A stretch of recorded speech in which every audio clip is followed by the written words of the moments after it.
చీపురుపల్లి నుంచి నాకు తండ్రి లాంటి వాడు అని అన్న అంటా ఉంటాను. నాకు తండ్రి లాంటి వాడు అని అన్న అంటా ఉంటాను.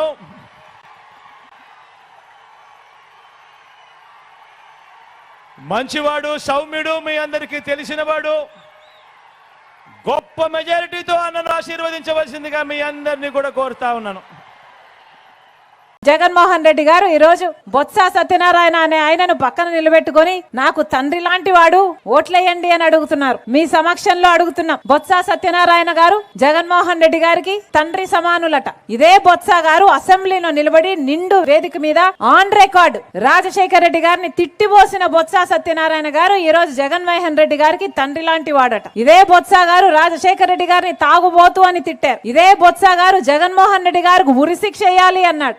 జగన్మోహన్ రెడ్డి గారు బినామీలు అన్నారు. ఎన్ని మాటలు అన్నాడు. ఆఖరికి విజయమ్మను కూడా, విజయలక్ష్మి గారిని కూడా, రాజశేఖర రెడ్డి గారి భార్యను కూడా అవమానించిన వాడు బొత్స సత్యనారాయణ గారు. ఈ రోజు అలాంటి బొత్స గారు జగన్మోహన్ రెడ్డి గారికి తండ్రితో సమానమయ్యారంట. అసలు ఈ రోజు జగన్మోహన్ రెడ్డి గారి కేబినెట్ లో రాజశేఖర రెడ్డి గారిని అనుసరించే వాళ్ళు ఉన్నారా అన్న?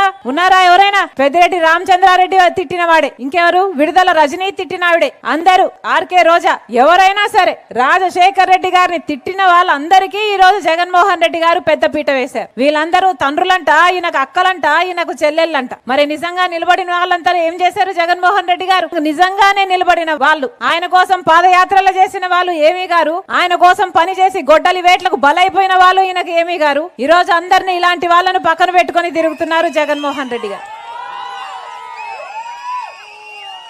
వైఎస్ఆర్ సిపి అన్న పార్టీ పేరులో అసలు వైఎస్ఆర్ గారు ఉన్నారా అన్న? వైఎస్ఆర్ గారు ఉన్నారా? వైఎస్ఆర్ గారు ఎప్పుడో పోయారు. ఈ రోజున్నది వై అంటే వైవి సుబ్బారెడ్డి, ఎస్ అంటే సాయిరెడ్డి, ఆర్ అంటే సజ్జల రామకృష్ణారెడ్డి. వీళ్ళే మిగిలారు కదా. ఎక్కడున్నారు? వైఎస్ఆర్ గారు ఉన్నారా? వీళ్ళ రాజశేఖర రెడ్డి గారి ఆశయాలను నిలబెట్టేది.